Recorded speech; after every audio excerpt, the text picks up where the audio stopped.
Wow, that is a magical question.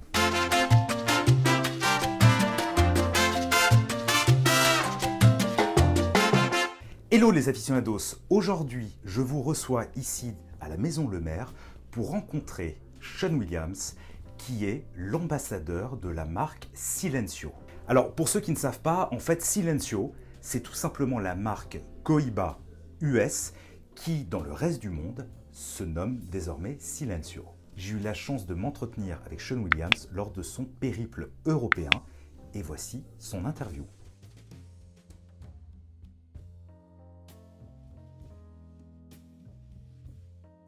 So I smoked my first cigar not very long ago, really. It was January 2005, New Year's 2005. Myself and three of my friends, some of my oldest friends, we met our first year in high school. We hadn't seen each other in a number of years. And one of my friends suggested we all take a cruise together to introduce the wives to each other and reconnect. So we take this cruise, and one of my buddies on the cruise, he suggested we go to a piano bar and have a cigar. I had never had a cigar. I was 34 years old, so pretty late in life, and we go to the bar and select a cigar, and I lit the cigar up. I had a snifter of brandy, and enjoying the cigar for an hour, and talking with these guys that I've known for most of my life. I was just instantly taken with cigars, and I fell in love with the process of smoking cigars and the camaraderie and the connection and the conversation and the relaxation. So that's what really got me interested in cigars.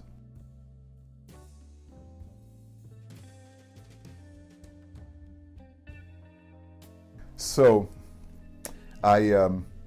after smoking this cigar, I went back to my home city where I lived, Atlanta, and I didn't have any of my immediate friends that smoked cigars.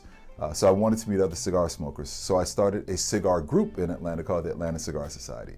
And I would do different event mixers, networking events that were centered around business and cigars.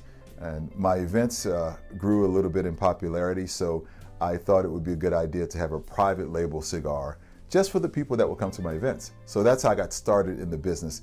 That led to me going to Nicaragua in January of 2006 to work on my very first blends at the Placencia factory. Experienced some pretty good success locally in Atlanta and a few other places. And it wasn't until a few years later that in 2008, 2009, I went full-time in cigars. And I operated my brand exclusively for 10, 11 years. And it was in 2016 when Scandinavian Tobacco Group, STG, wanted to contact me to see if I'd be interested in being the lead person for Cohiba. And they had Rick Rodriguez of CAO at the time, who was a good friend of mine. We had known each other just from being on the road in the cigar world. He actually called me to see if I'd be interested in talking with STG about being this person for Cohiba. So that's how it started, and the conversation led to me basically deciding that it was time to step away from my brand, El Primer Mundo, to have an opportunity to work with one of the most iconic brands in the marketplace with Cohiba. So that's how Cohiba started, and to go from Cohiba to Silencio, that's a different question. So once I came on board with Cohiba, historically, Cohiba in the U.S. had not used much Nicaraguan tobacco. Cohiba is known for the Cameroon leaf, which is the Cohiba red dot, and the Silencio red dot here. It's the Cameroon leaf. It's also known for the signature filler leaf, which is Piloto Cubano, A's and Tercios, and that's a signature leaf in all of the Cohibas that we make. So I wanted to sort of do something that put sort of my spirit on the rich history of Cohiba in the U.S. And I was known for being a blender that worked with more Nicaraguan tobacco.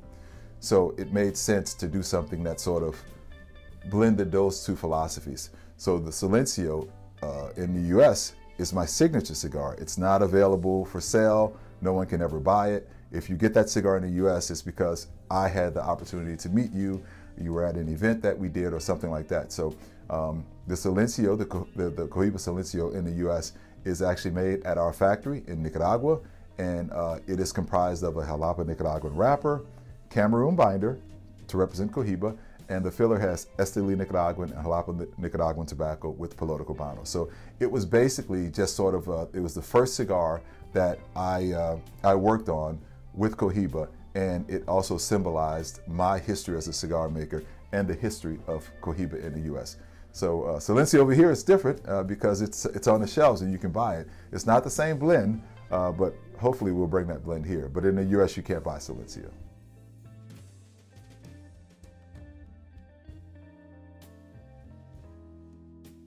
Wow, that is a magical question. The perfect balance in a cigar. So that's different for every person. So you're asking for me. I enjoy full-bodied cigars. I don't particularly enjoy full-strength cigars. Body and strength are different. When you think of body, body is you feel a full-bodied cigar in your stomach, sort of like a nice meal and a really thick smoke. It's a rounded, complex experience. To me, a strong cigar is more of a nicotine buzz. I don't enjoy that as much.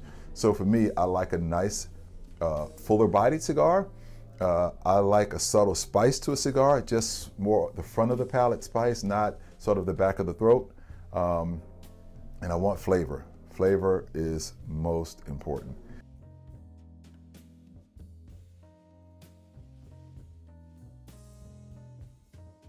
There's not as much of a difference as I thought, primarily.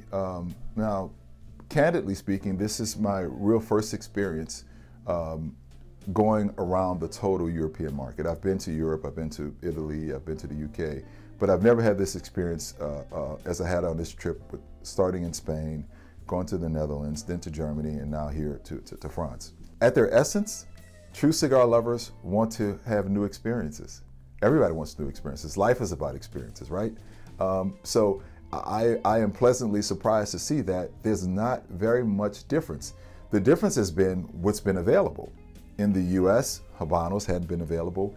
And here, up until relatively recently, there wasn't a lot of non-Habanos available. And that's changing on both sides.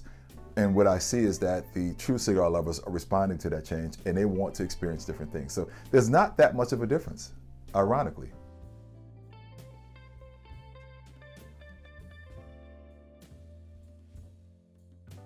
Well, that would probably have to be the very first cigar I smoked. People ask me a lot, like, what's your favorite cigar? What's the best cigar? I mean, obviously I'm partial to the cigars that I make, right? But really it's about the experience. So, and it's about the memory. And that experience can be affected by the person that you're with or the people that you're with, spirits or wine that you're pairing with it. So for me, my fondest memory would have to be the very first time that my eyes were open to what the cigar was about. But I have some pretty special memories with cigars, as you can imagine, having been fortunate enough to do this for 16 years now. I've had cigars. I just enjoyed a cigar looking at the Eiffel Tower. For me, that's special.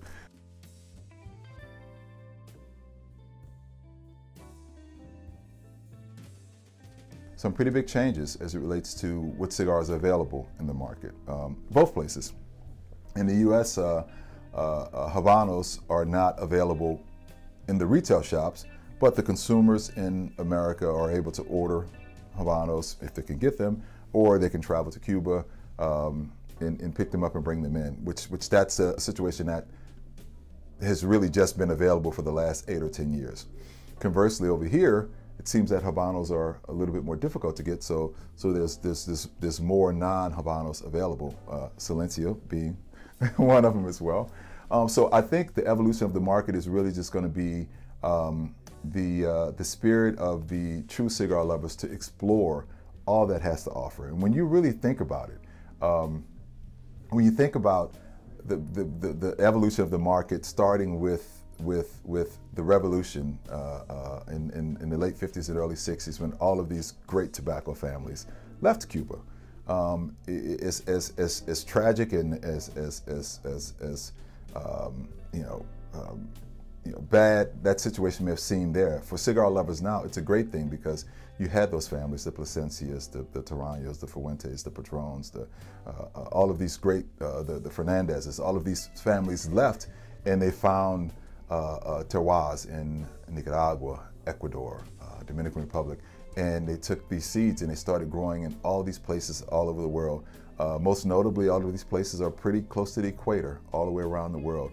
And 60 years later, we get to enjoy beautiful tobacco from some of the best growing regions in the world. So I think now, collectively, whether it's the European market or the US market, everybody's getting to explore different cigars.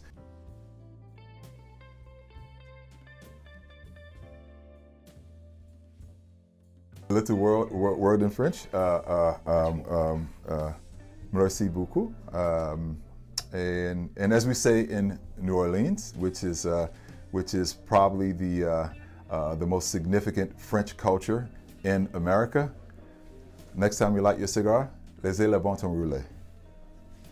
Amis aficionados, j'espère que vous avez apprécié cet entretien avec Sean Wiliams, qui est donc l'ambassadeur de la marque Silencio. D'ailleurs, je vais très prochainement publier une vidéo de dégustation de ce cigare, de cette version black du Silencio.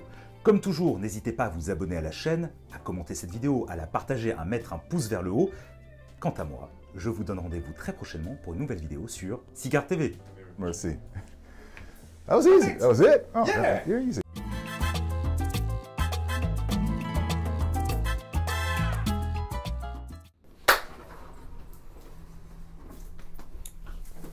Ouais, c'est pas grave.